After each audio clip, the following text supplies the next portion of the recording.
saudara-saudariku yang terkasih dalam Yesus Kristus, selamat berjumpa lagi dengan saya, Pastor Stefanus Chandra, dalam INRI, Injil dan Renungan hari ini, channel renungan yang sama kita cintai ini.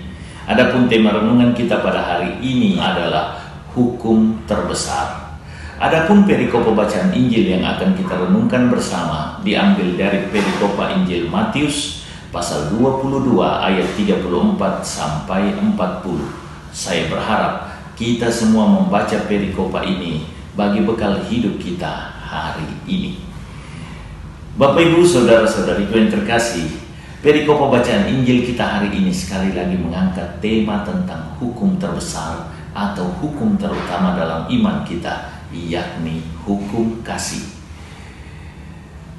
Allah mengasihi kita dengan segenap hati, segenap jiwa, segenap akal budi, dan kita dipanggil tentunya oleh Dia yang mengasihi kita dengan jalan itu untuk mengasihi sesama kita seperti mengasihi diri sendiri. Hukum utama ini juga terdapat dalam perikopa Injil Markus pasal 12 ayat 28 sampai 34 dan Injil Lukas pasal 10 ayat 25 sampai 28.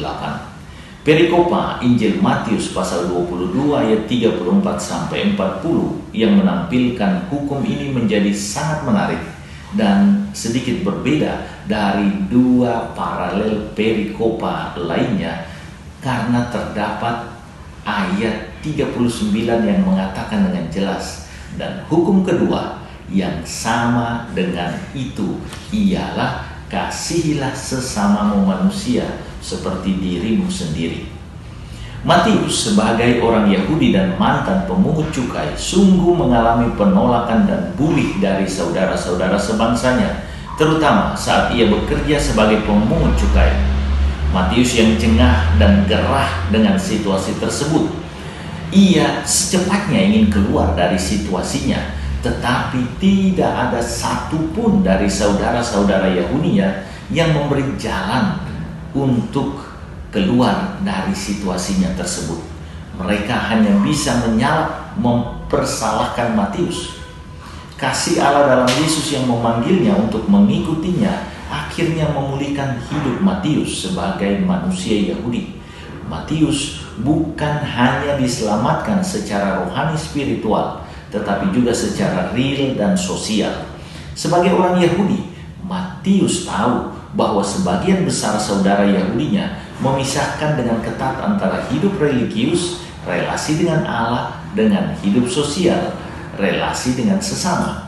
Dalam penyelamatan dirinya oleh Yesus, Matius sungguh mengalami sekaligus penyelamatan secara rohani dan penyelamatan secara sosial. Matius dalam perikopa ini khususnya dengan tulisannya pada ayat 39 ingin membagikan pengalaman penyelamatannya oleh Yesus. Kita semua yang diselamatkan oleh Yesus dipanggil untuk membagikan dan mewartakan Allah yang menyelamatkan, baik dari sisi rohani untuk melaksanakan keselamatan tersebut maupun dari sisi sosial hidup kemasyarakatan kita. Inilah panggilan kita sebagai manusia beriman, yakni menjadi jembatan kasih dan jembatan keselamatan bagi sesama kita.